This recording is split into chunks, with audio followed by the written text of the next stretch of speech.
The Seattle Seahawks are the 2025 NFC West champions. They have the number 1 seed in the NFC. They have home field advantage throughout the playoffs, and they have a first-round bye.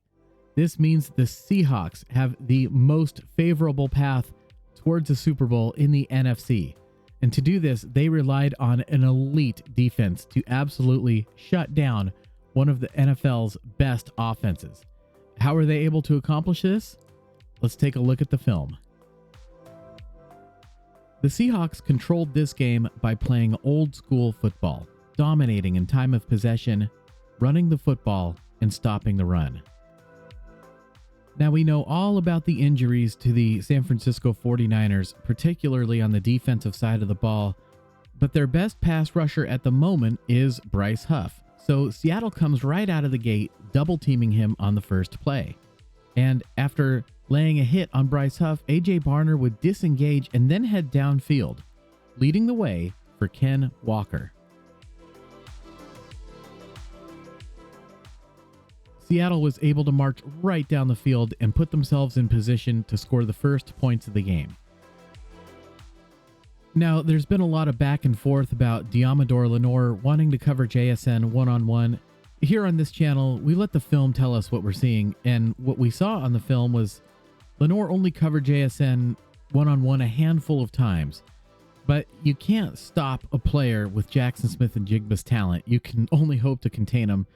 Now, we're going to roll the film forward here. I know it's blurry, but we do get a look.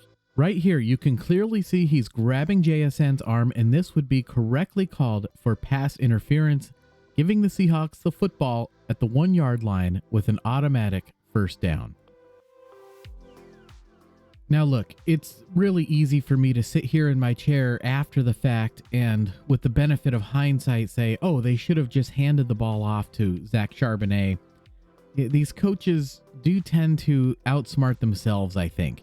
You know, the Seattle Seahawks famously didn't hand the football to Marshawn Lynch in the Super Bowl, and the year before, the San Francisco 49ers didn't hand the ball to Frank Gore down on the goal line. These situations, sometimes it's just best to, lead with your best stuff. Just hand this football off to Charbonnet. Instead, they call a pass, and Charbonnet is open here, but Sam Darnold appears to be looking at the route of A.J. Barner instead, and the pass rush gets home to Darnold, and he takes a big sack that really hurts Seattle in the red zone here.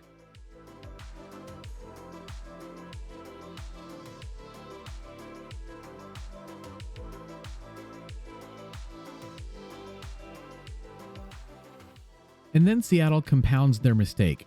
A few plays later, they would be facing a 4th and goal, and I really feel strongly you've got to take the field goal here. Take the points on the road, especially in a big game.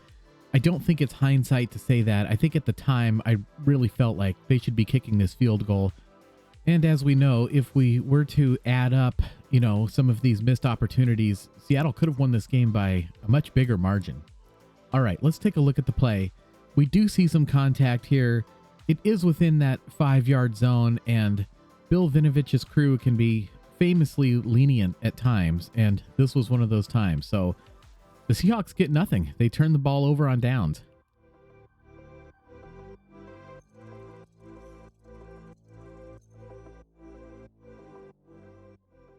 But the Seattle defense would hold their ground. Here, Juwan Jennings does look like he has an angle to the sideline, but for some reason he stops short on his route. This was clearly not what Brock Purdy was expecting, and the ball sails wide of the margin, and the 49ers are forced to punt right back to the Seattle Seahawks. And this was a big stop. The 49ers have only punted twice in the span of 5 weeks, but Seattle forces a punt on the first drive of the game.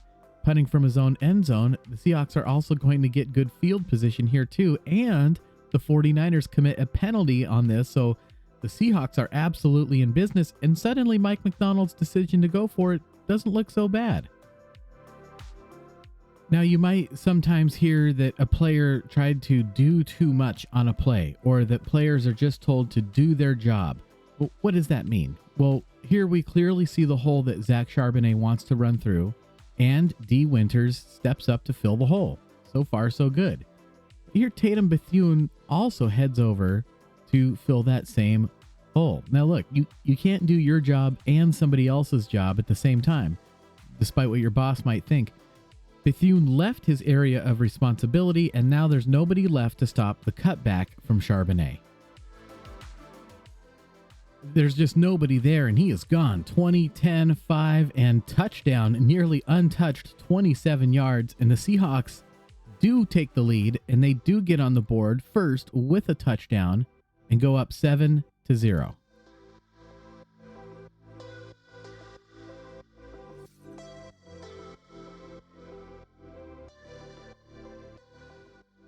And Seattle would get the ball back.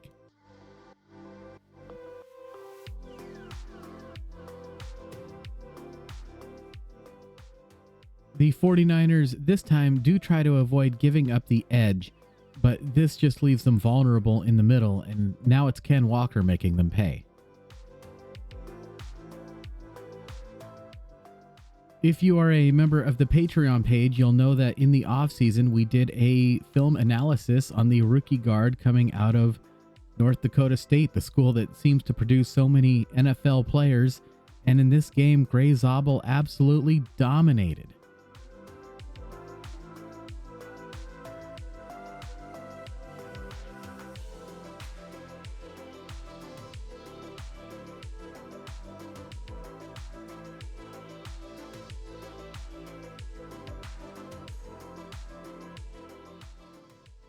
A few plays later, we do see Diamador Lenore, but here he's covering Rashid Shaheed.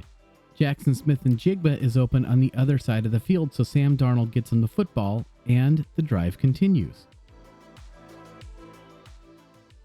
Kyle Shanahan's offensive coordinator for the San Francisco 49ers is Clay Kubiak, the son of Gary Kubiak, who was John Elway's backup for years and years in Denver, where he played under assistant coach Mike Shanahan. Well, Gary Kubiak had another son, Klint Kubiak, who is the offensive coordinator for the Seattle Seahawks. Yes, the Seahawks and the 49ers have Kubiaks as their offensive coordinators. They are brothers. And here Klint Kubiak draws up a nice play.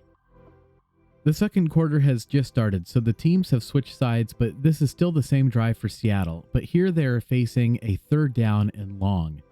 Now, at the bottom of your screen, we see Diamador Lenore, but he's not covering JSN. Instead, the Seahawks have Ken Walker split out in the wide receiver position. Well, where's Jackson Smith-Njigba? Maybe he's on the other side of the field. No, that's Cooper Kupp. Well, Klint Kubiak has JSN lined up in the running back position, and this gets him one-on-one against a linebacker. Darnold gets JSN the football, who uses his athleticism and then his speed to outrun the defense, and he just steps out of bounds, and San Francisco was very fortunate that he did. Otherwise, he probably would have scored a touchdown.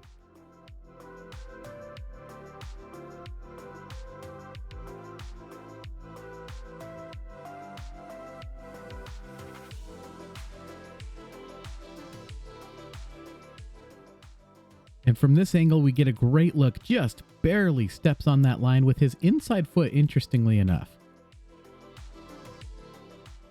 The play would put Seattle in position to attempt a field goal, and something you don't hear talked about often enough, I don't think, is that Levi Stadium is not the easiest place to kick a field goal. And one of the most reliable kickers in the league, Jason Myers, pushes this one right. The kick is no good. So San Francisco is still in this. We saw a lot of good things from the Seahawks defense in this game. Here, the 49ers have put Juwan Jennings in motion. It looks as if he's going to clean up the backside of this play for a handoff to Christian McCaffrey. Instead, Jennings continues running on a pass route. But what I want you to watch here is Reek Woolen.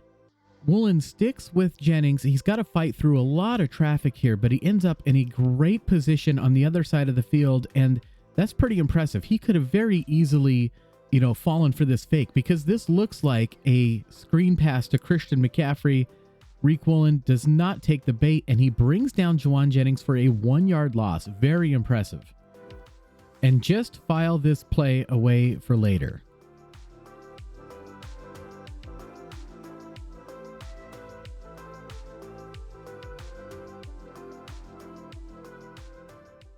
Division games tend to be close.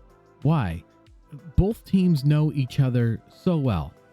The 49ers, after an incomplete pass on second down, now face a third down and 11, and it looks for all the world like Brock Purdy is heading for the middle of the field here. But Ty Okada, he's ready to go to the middle if he needs to, but he's very wary of this.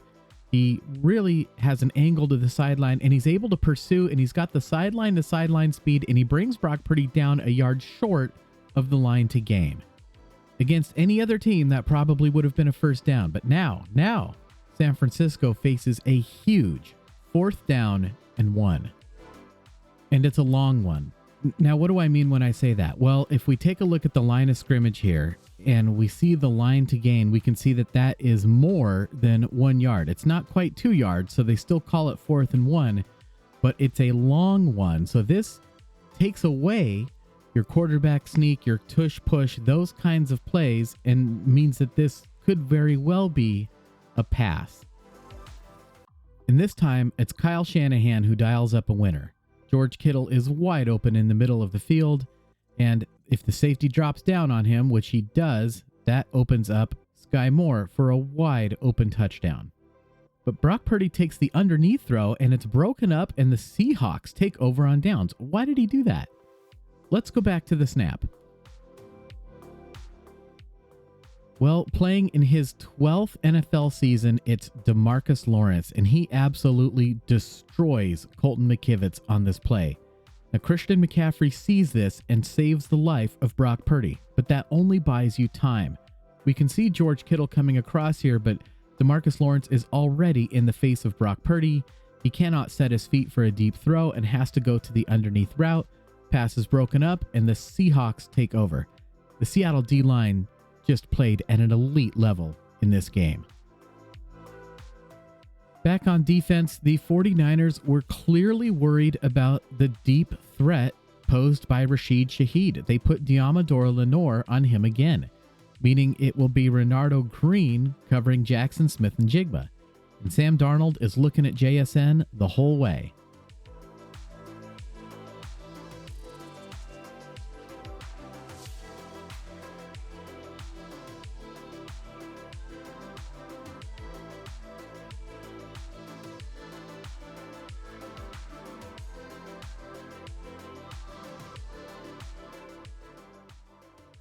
The play once again put Seattle in position to attempt a field goal, and just look at these flags whipping around in the wind, but this time Jason Myers knocks it through, giving Seattle a 2-score lead, 10-0. With time winding down in the first half, the 49ers still haven't scored any points. They have got to get their offense going. They've got to get something going here. And remember back to that play we looked at with Jawan Jennings. Well, Kyle Shanahan calls a variant of the same play, except this time it's Christian McCaffrey that they put in motion. But Nick Emmanwori, another player we looked at in the offseason, doesn't go with him. Instead, he stays home. And lo and behold, this time the 49ers do try to go to the screen pass on the other side, but Emmanwori is there to blow up the play.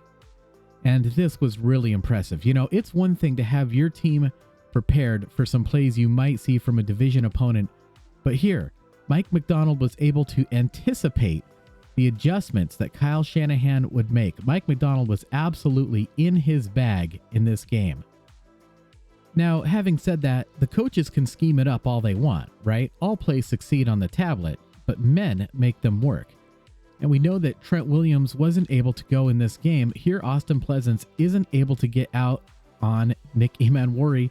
Not a surprise given how talented Emmanwori is. And again, it's the players that have to execute the coach's scheme.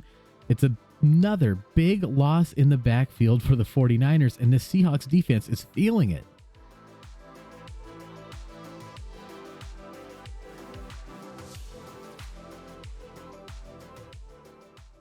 Brock Purdy has had no time to throw during this game, but somehow he wills his team down the field.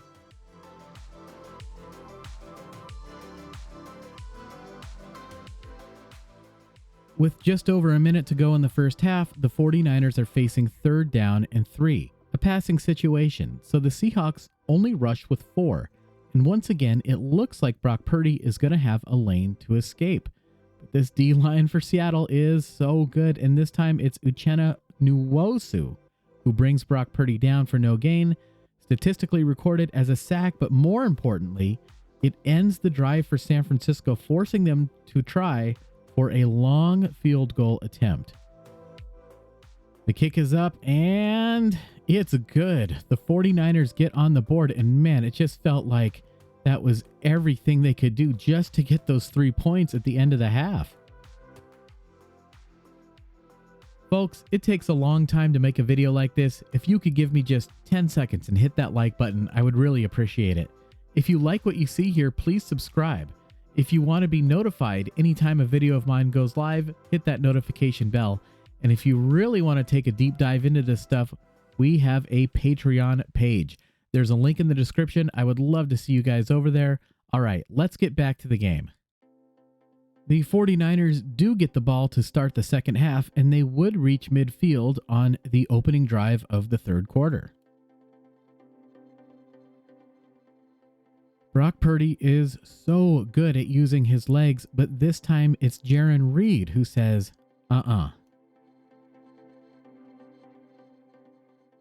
So yet again, the 49ers punt back to the Seahawks, but here Seattle is facing a 3rd down and 17, and this was a pivotal moment in the game. It's 3rd and forever, but we're going to take a look at, once again, the 49ers' best pass rusher, currently active pass rusher, Bryce Huff.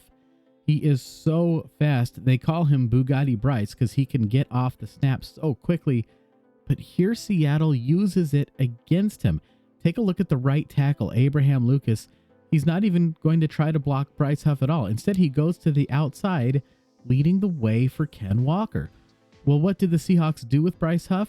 They pin him to the inside with Cooper Kupp. And on 3rd and 17, Ken Walker picks up the first down. Are you kidding me? Oh my goodness.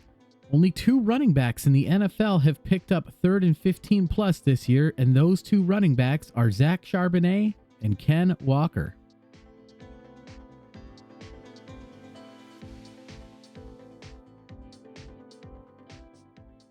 And just look at the body language of the San Francisco 49ers. They're all wondering how on earth could they have let that happen.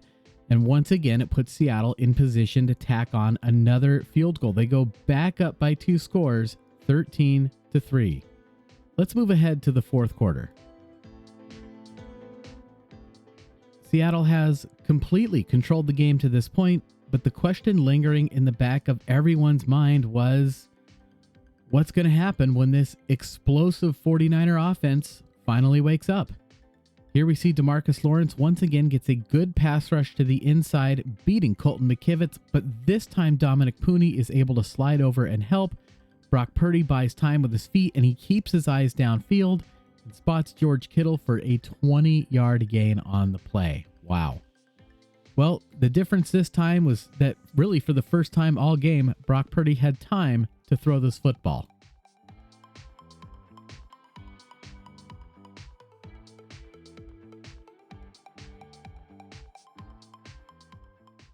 Well, Mike Macdonald wants to immediately put a stop to this. He doesn't want Brock Purdy to get in a rhythm or comfortable at all. So he sends Nick Emmanwori on the blitz, but Emmanwori inadvertently trips over the foot of Spencer Burford, and Brock Purdy is able to escape.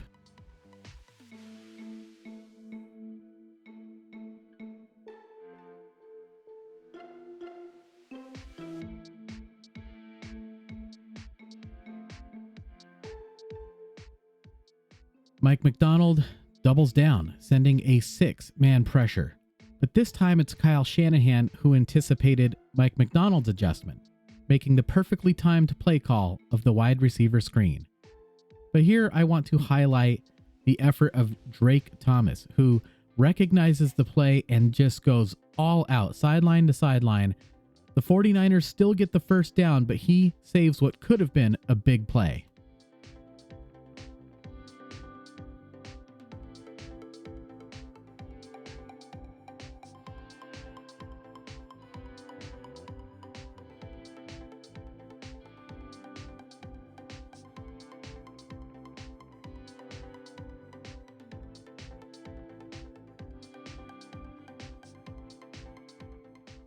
The 49er offense is picking up steam, and when they put Kyle Juszczyk in motion, the defense shifts, revealing zone coverage. Devin Witherspoon attempts to jam Juwan Jennings at the line of scrimmage, but Jennings gets off the line without too much trouble, and Witherspoon isn't able to carry him through the zone. And Brock Purdy throws a beautiful pass over the outstretched arms of Devin Witherspoon. Wow.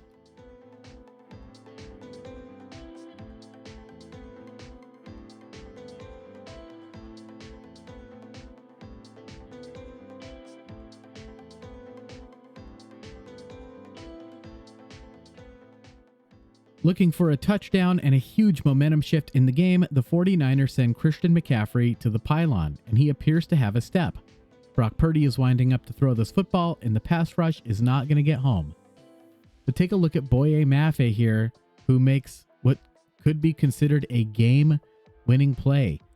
You're taught that if you're not going to get home to the passer, stick your hand up because you might tip this football, and that's exactly what happens here. Tipped, the ball flutters, CMC still gets a hand on it, bobbled up and intercepted by the Seattle Seahawks. Intercepted, and this really felt like an absolute dagger to the heart of the San Francisco 49ers. Now, Seattle is backed up, but here they would go on a long clock-killing drive in the fourth quarter.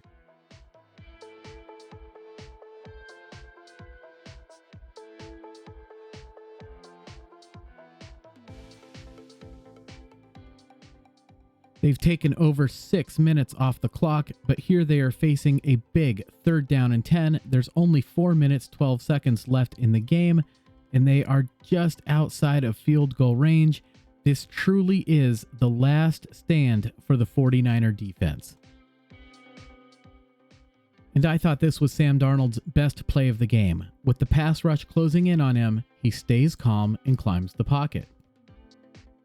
He buys time with his feet and keeps his eyes downfield where he spots Cooper Kupp. On the most critical snap of the game, it's a 24-yard gain on the play.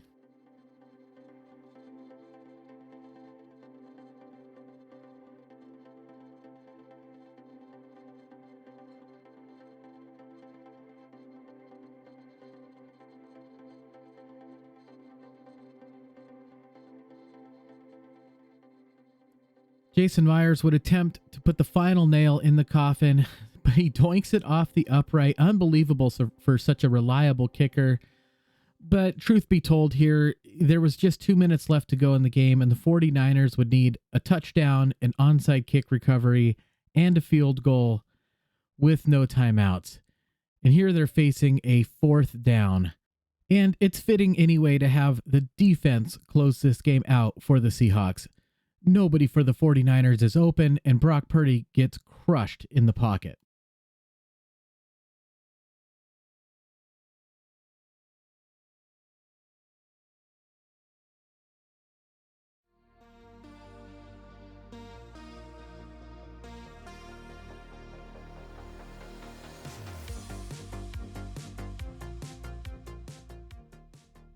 Wow, what a game by the Seattle Seahawks, especially that defense. The offense still getting things figured out a little bit, but you can't say they didn't do enough to win. And Seattle really sticks to the core tenets of football, right?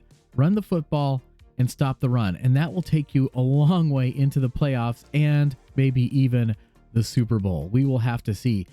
I think that the Seattle Seahawks really had an impressive finish to the season.